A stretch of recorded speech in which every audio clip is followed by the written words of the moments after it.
अरबी जो है ना हमारे अजमी लोगों को ना, वो चूंकि इमाम के पीछे हम लोग तो आदत है ना कि इमाम जब पहला सलाम फेरता है ना, तो जब वो रहमतुल्लाह पे पहुंचता है तो हम पहला फेरते हैं, फिर वो दूसरे के रहमतुल्लाह पे पहुंचता है तो हम दूसरा फेरते हैं। अरबी क्या करते हैं कि वो इंतजार करते हैं कि इमाम दोनों तरफ फेरे, अस्सलामु अलैकुम व रहमतुल्लाह, अस्सलामु अलैकुम व रहमतुल्लाह, और उसके बाद वो फेरते हैं। आपने देखा वो अरब के टीवी पे भी जब आपको आवाज आ रही होती है उसकी मुकब्बर की पीछे से, तो और वो ये समझ रहे होते हैं कि हम सही तरीके पे चल रहे हैं, दोनों तरीके दुरुस्त है, क्योंकि आप है तो पीछे ही है ना। जब पहला सलाम फेरा उसके बाद ही आपने भी पहला फेरा ना, तो ये नहीं है पूरा फेरे। अगर उस तरीके से भी करना चाहता है वो भी ठीक है। ये खाम खा लोगों पे फतवे लगाना कि वो इमाम से आप आगे निकले, इमाम से कब आगे निकले? इमाम ने अस्सलामु अलैकुम व रहमतुल्लाह कहा, उसके बाद ही हमने कहा, और इमाम ने जब दूसरा फेरा उसके बाद ही हमने कहा। वो तो हदीस है बुखारी मुस्लिम में कि जो इमाम से पहले रुकू से सर उठाए तो उसे डर जाना चाहिए कि अल्लाह ताला उसका सर जो है वो गधे का ना बना दे। पोस्चर्स में आपने इमाम से पहले कोई काम नहीं करना। बाकी जो बीच में पढ़ना है वो आगे पीछे हो सकता है, वो तो ना आप सुन रहे होते हैं उसकी, ना वो आपकी सुन रहा होता है। कई बार हम तशहुद खत्म करके बैठ जाते हैं, इमाम का तशहुद खत्म ही नहीं होता, उसमें आगे पीछे हो सकता है। पोस्चर्स नहीं आप आगे पीछे कर सकते। और देखें अल्लाह ने नमाज में क्या बरकत रखी है कि नमाज में मुसलमानों की यूनिटी है। कोई फिरका भी दूसरे के पीछे नमाज पढ़ सकता है, क्योंकि बेसिक स्ट्रक्चर सब की यही है 4 रकतों में। पहले क़याम, क़याम के बाद रुकू, रुकू के बाद खड़े होना, उसके बाद सजदे में जाना, 2 सजदों के दरमियान बैठना। और इवन सुन्नी शिया की किताबें तो मुत्तफिक है, शिया भी जो है वो जलसा इस तरह आती है, यानी दूसरे सजदे के बाद बैठ के उठते हैं, और अहले सुन्नत भी जो किताब सुन्नत के फॉलोअर्स हैं वो इसी तरीके से उठते हैं। बहरहाल कोई डायरेक्ट उठे या उस तरीके से उठे, दोनों तरीकों में वो एक फिरके वाला दूसरे फिरके वाले इमाम के पीछे नमाज पढ़ सकता है। ये अल्लाह ने नमाज की हिफाजत की है। नमाज की बेसिक स्ट्रक्चर में कोई फर्क नहीं है। वरना तो ये होता कि शिया के क़याम का वक्त है, आपके रुकू का वक्त आ जाए, तो फिर किस तरह एक दूसरे के पीछे पढ़ सके नमाज? तो ये अल्लाह ताला ने कम अज कम बेसिक स्ट्रक्चर जो है, बाकी जो छोटी मोटी चीजें उन पर इख्तलाफ हो सकता है, बेहतरी की तरफ जाना चाहिए। तो ये मैंने आपको एक ब्लूप्रिंट पेश कर दी है, क़याम कैसे करना है, रफ़ुल यदैन कैसे करना है, और इसी तरीके से सजदा कैसे करना है, 2 सजदों के दरमियान बैठना कैसे है, कौन कौन सी चीज पहले लगानी है, कौन सी बाद में, कैसे सहारा लेके उठना है, उंगलियां कैसे रखनी है, सारी चीजें बता दी हैं। अहले तशय्युअ के यहाँ एक रिनाउंड चीज है कि वो जब यानी नमाज का इख्तिताम करते हैं तो 3 दफा अल्लाह अकबर ऐसे ऐसे कहते हैं, तो सलाम नहीं फेरते। लेकिन शिया सलाम फेरने के कायल भी हैं। खामनाई साहब ने नमाज पढ़ाई, साकिब अकबर साहब ने मुझे खुद कहा, मैंने उनके पीछे नमाज पढ़ी, उन्होंने दोनों तरफ सलाम फेरा। दोनों तरीके दुरुस्त है। बाकी अल्लाह अकबर पे तो हम भी मुत्तफिक हैं कि नमाज के एंड पे हम भी बुलंद आवाज से अल्लाह अकबर कहते हैं। बुखारी मुस्लिम में हदीस है कि नबी इस्लाम की नमाज का मुकम्मल होना अल्लाह अकबर की आवाज से, तकबीर की आवाज से पहचाना जाता था। उसके बाद आहिस्ता आवाज से 3 दफा अस्तगफिरुल्लाह और फिर अल्लाहुम्मा अंतस्सलाम व मिनकस्सलाम तबारक या ज़ुल जलाली वल इकराम। जो हमारे ग्रीन और ब्लू कार्ड्स आप पढ़ सकते हैं, सब कुछ मौजूद है उसके अंदर। तो ये बेसिक स्ट्रक्चर थी जिसमें मैंने कोशिश की कि आपको एक ओवरऑल पिक्चर पता चल जाए। अब मैं फिजिकली आपको नमाज पढ़ के भी बताऊंगा ताकि आपको पता चल जाए कि उसमें मैंने ये पढ़ना है और इस तरह पढ़ना है, और कम अज कम इतना पढ़ना है। ज्यादा तो आप जितना गुड़ डालें मीठा होगा। लेकिन उस लेवल पे जाने से पहले मैं आपको एक ब्लूप्रिंट बाकी नमाजों का भी बता देता हूँ। ये तो 4 रकतों का बताया, अगर 2 रकतें होती तो मैं दूसरी रकत में यूं तवर्रुक बैठ जाता। और अगर वितर की नमाज होती तो वितर का तरीका भी अब हम डिस्कस कर रहे हैं, तो वितर का तरीका भी सेम उसी तरीके से जिस तरह आम नमाज है।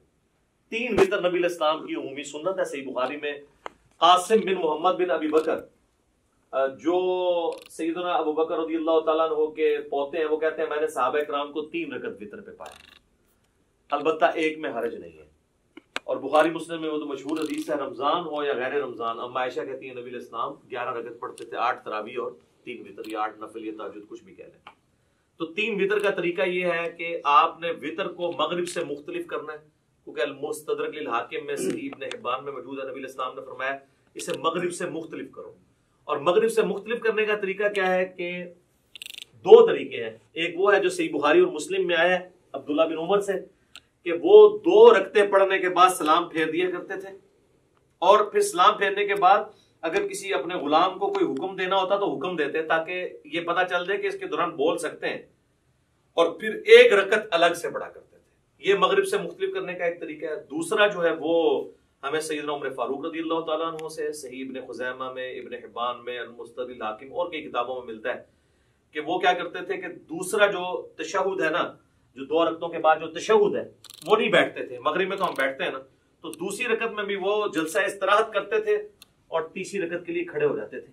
और जब आप तीसरी रकत के लिए खड़े होंगे, चूंकि ये ऑड रकत है, तो फिर ये रफुल यदैन से शुरू होगी। ये भी अक्सर लोग पूछ रहे होते हैं कि तीसरी बगैर रफा यदैन दी होगी, रफा यदैन। सर ऑड रकत सिंपल फार्मूला है रफुल यदैन के साथ। रफुल यदैन कितने होने हैं? 4 रफुल यदैन तो इत्तफाकी है।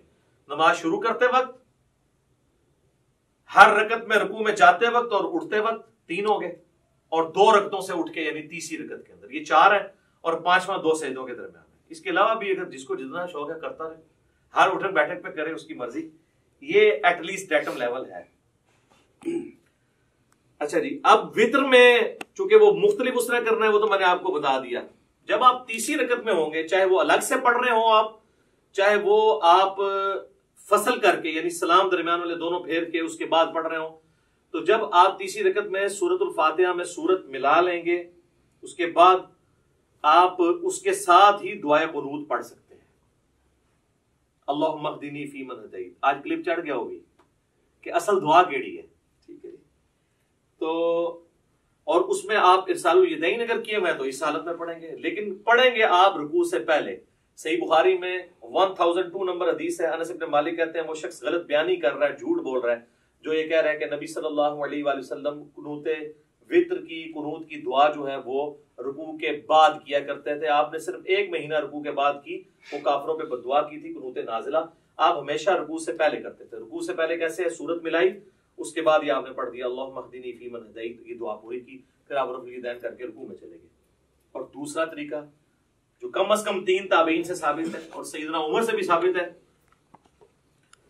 और अल-मुसन्नफ इब्न अबी शैबा में, मुस्तदरिक हाकिम में, सही इब्न हिब्बान के अंदर, इब्न खुज़ैमा के अंदर, अल-मुअज्जमुल कबीर तबरानी के अंदर डिटेल से मिल जाएगा आपको कि सैयदना उमर जो है वो तकबीर कहते थे दुआए कुनूत पढ़ने से पहले। यानी सूरत मिला ली, उसके बाद सूरत मिलाने के बाद आपने अल्लाहु अकबर किया, तकबीर कही, और दोबारा हाथ बांध के आपने दुआए कुनूत मांगी। इसमें हाथ नहीं उठाने होते क्योंकि ये कुनूत नाजिला नहीं है, ये आम कुनूत है। आम कुनूत में हाथ बांधे जाते हैं, या इरसालुल यदैन करके आप पढ़े। हाथ उठाने वाली काफरों में बददुआ, और वो होती भी रुकू के बाद है, और वो होती भी उमूमन फर्ज रकत, जो फर्ज नमाज है उसकी आखिरी रकत में रुकू में जाने के बाद होती है, जो सुन्नत है। वो आपको कुनूत वाला चैप्टर मिशकात में मिल जाएगा, अबू दाऊद तिरमिज़ी इब्न माजा के हवाले से हदीस मिल जाएगी।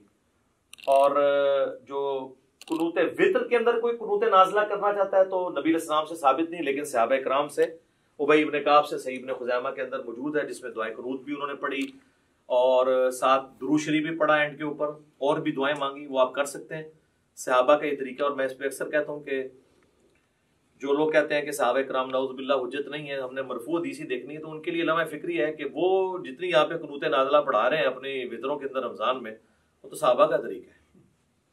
जब दाढ़ी की बारी आती है हम नहीं काटते, लेकिन मुट्ठी के बाद सहाबा का इजमा है कि काटना जायज है।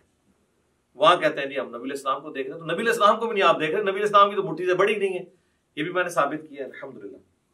साथ साथ थोड़ी सी ब्रेन वॉशिंग होती रहनी चाहिए, तभी चीजों की समझ आती है।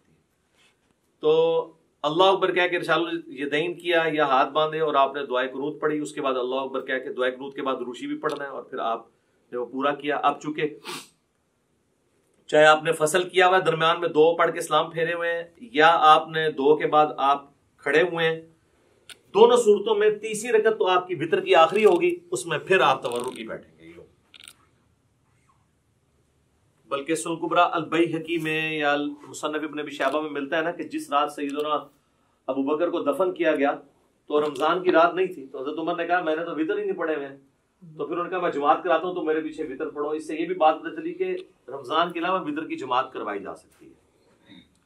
तो उसमें उन्होंने वितर इसी तरीके से पढ़ाए थे कि उन्होंने दरमियान तशहुद छोड़ा था और अपना 3 वितर पढ़ाए थे। और वितर के ऊपर मेरा डिटेल्ड 130 मसला है, उसमें मैंने सारी निटी ग्रिटी डिस्कस की है, आज उस डिटेल में जाने की जरूरत नहीं। नमाज वितर भी कंप्लीट होगी थी, कुछ चीज़ है तो नहीं की नमाज वितर के हवाले से? कौन सी दुआ आखिर में? वितर के बाद जब खत्म करते हैं, वितर के बाद वो तो अज़कार है ना, वो वितर के तरीके में तो नहीं आते, वो तो है सुब्हानल मलिकिल कुद्दूस और 3 दफा पढ़ के रब्बुल मलाइकति वर रूह आखिरी बार उसको ऊंची, वो तो अज़कार है, वो तो अलग से हमारे लिखे में। फिलहाल हम तरीके को डिस्कस कर रहे हैं। और ये तो हो गया नमाज वितर का तरीका।